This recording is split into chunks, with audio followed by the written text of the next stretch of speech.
Everyone, पिछली video में मैंने आपको बताए थे कि 12 टेंसेज हमारे प्रेजेंट, पास्ट, फ्यूचर, उनकी चार काइंड्स की पहचान साइकिलें क्या होती हैं।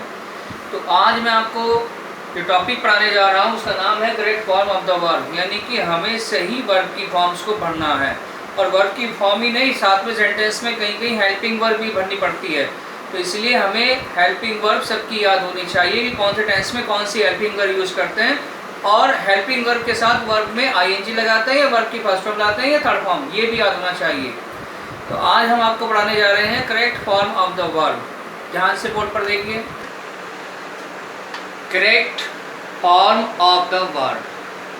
पहला सेंटेंस देखिए, द हाउस माने घर, हैज़ माने और बाद में खालिस्तान दे दिया और कोस्ट में दे दी क्रिया यानी वर्ब फॉल। तो अब हमें देखना है कि इसमें वर्ब की कौन सी फॉर्म आनी है, फर्स्ट आनी है, सेकंड आनी है, थर्ड। हमने देखा ये टेंस कौन सा है, प्रेजेंट परफेक्ट का। क्यों? क्योंकि इसमें हैज आ रहा है और हमें याद है कि हैज़ हो या हैव हो या हैड हो, इनके साथ कौन सी फॉर्म आती है वर्ब की, थर्ड फॉर्म। तो इसलिए यहाँ वर्ब की थर्ड फॉर्म क्या आ गई, फॉलन। फॉल वानी कितना होता है, फैल सेकंड होता है और थर्ड क्या होती है इसकी, फॉलन। तो आंसर क्या हुआ, द हाउस हैज फॉलन, घर गिर चुका है।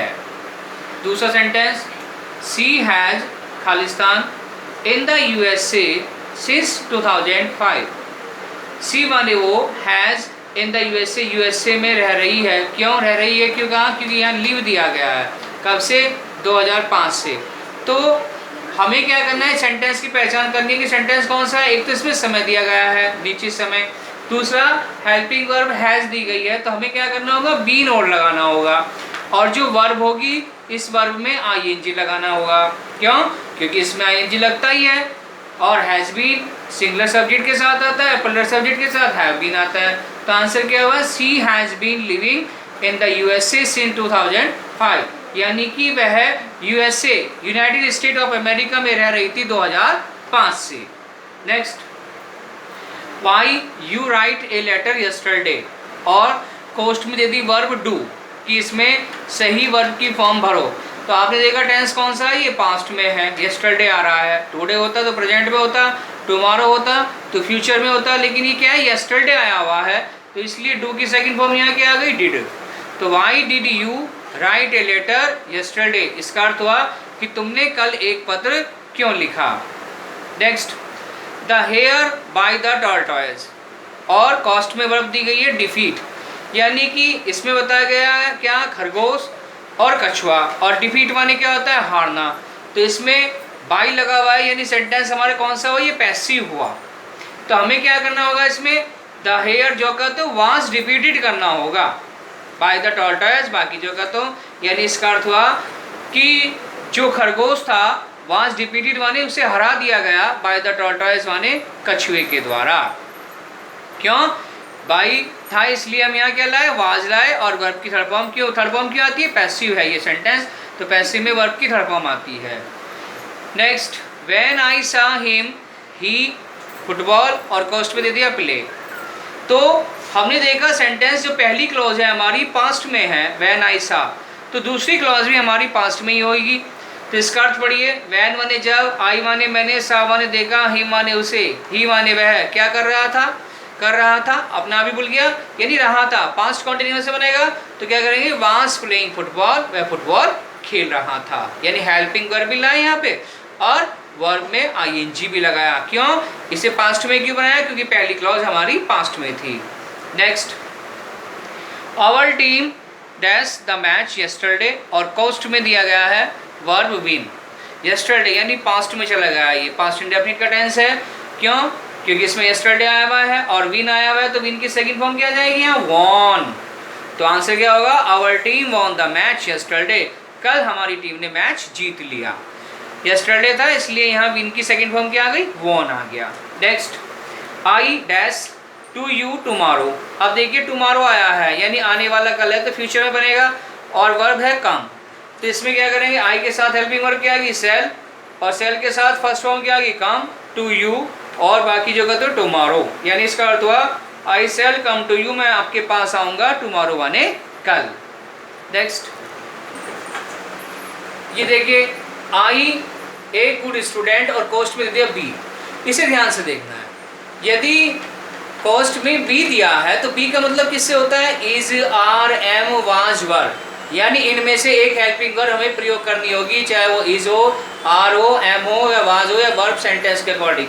तो आई के साथ यहाँ क्या आ गया, एम। तो इसका आंसर क्या होगा, I am a good student, मैं एक अच्छा विद्यार्थी हूँ। Next, I had never such a tasty food, और कोस्ट में यदि वर्ब टेस्ट, हैड आ गया है तो हमें क्या करना होगा, वर्ब की फॉर्म लानी होगी। तो क्या जाएगा, I had never tasted such a tasty food, I माने मैंने, हैड नेवर टेस्टेड माने कभी नहीं स्वाद लिया, सच ए टेस्टी फूड माने इतने स्वादिष्ट भोजन का, हैड था तो इसीलिए यहाँ वर्ब की थर्ड फॉर्म क्या आई, tasted. Next, he came after his mother gone, और वर्ब दी गई है हैव। इस टेंस को देखिए, ये टेंस कौन सा है, पास्ट इंडेफिनिट का, और आपको याद होगा, आपको पढ़ाया भी गया होगा कि पास्ट परफेक्ट टेंस में पहले या बाद वाले सेंटेंस आते हैं। तो पहले वाला जो सेंटेंस होता है या बाद वाला सेंटेंस जो होता है, बाद वाले में क्या करते हैं, सबसे पहले बाद वाले वाक्य को पास्ट इंडेफिनिट बना के शुरू में लाते हैं। तो ये पास्ट इंडेफिनिट बन के शुरू में आ रहा है, फिर बाद की अंग्रेजी आफ्टर लाते हैं, फिर पहले वाले वाक्य को पास्ट परफेक्ट में बना के यानी हैड प्लस थर्ड फॉर्म ला के बाद में लाते हैं। तो हिज मदर, यहाँ क्या आ गया, हैव का हैड, हैड और गॉन थर्ड फॉर्म। तो आंसर क्या होगा, he came after his mother had gone. He माने वह है, केम माने आया, आफ्टर माने बाद में, हिज मदर माने अपनी माता जी के, हैड गॉन माने जाने के। यानी पहला टेंस क्या में हो गया, पास्ट इंडेफिनिट में आफ्टर वाले में, और दूसरा बनेगा पास्ट परफेक्ट में। Next, do not go out until your father back, और कोस्ट में यदि वर्ब कम, तो इसका अर्थ हुआ कि डू नॉट गो आउट माने मत जाना, अंटिल माने जब तक, योर फादर माने आपके पिताजी, कम्स माने नहीं आते हैं। कम में एस क्यों लगा, क्योंकि पहली क्लॉज प्रेजेंट में है, तो दूसरी क्लॉज भी हमारी प्रेजेंट में ही रहेगी, इसलिए यहाँ कम्स आया। Next, she is a bath, यानी वह स्नान कर रही है। तो हैव दिया गया तो इसमें हैव में आईएनजी लगा दीजिए, तो आंसर क्या होगा, she is having a bath, वह स्नान कर रही है। Next, you ought your elders obey, verb दे दी ओबे, तो इसका मतलब क्या हुआ, यू माने आपको, ऑट माने चाहिए, और टू साथ में टू भी आता है इसके, और ओबे जो कहते हो, और टू हो या शुड हो या मस्ट हो, इनके साथ कौन सी फॉर्म आती है, वर्ब की फर्स्ट फॉर्म। तो इसलिए यहाँ वर्ब की फर्स्ट फॉर्म क्या आ गई, ओबे योर एल्डर्स, यानी इसका अर्थ हुआ कि यू ऑट टू ओबे, आपको आज्ञा का पालन करना चाहिए, योर एल्डर्स माने अपने बड़ों की।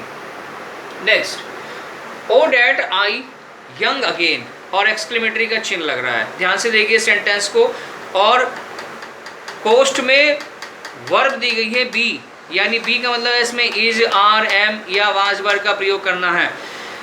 तो जहाँ सेंटेंस में इच्छा व्यक्त की जाती है, इसमें ओ डैट आई यंग अगेन, एक व्यक्ति इच्छा कर रहा है कि मैं दोबारा जवान हो जाऊं, तो जहाँ इच्छा व्यक्त की जाती है तो वहाँ हेल्पिंग वर्ब आई के साथ वर आती है। जनरली वाज आती है, लेकिन जहाँ इच्छा व्यक्त की जाती है सेंटेंस में वहाँ वर आती है, तो इसलिए यहाँ हेल्पिंग वर्ब क्या आ गई, वर। और that I were young again, मेरी इच्छा है कि मैं दोबारा से जवान हो जाऊँ।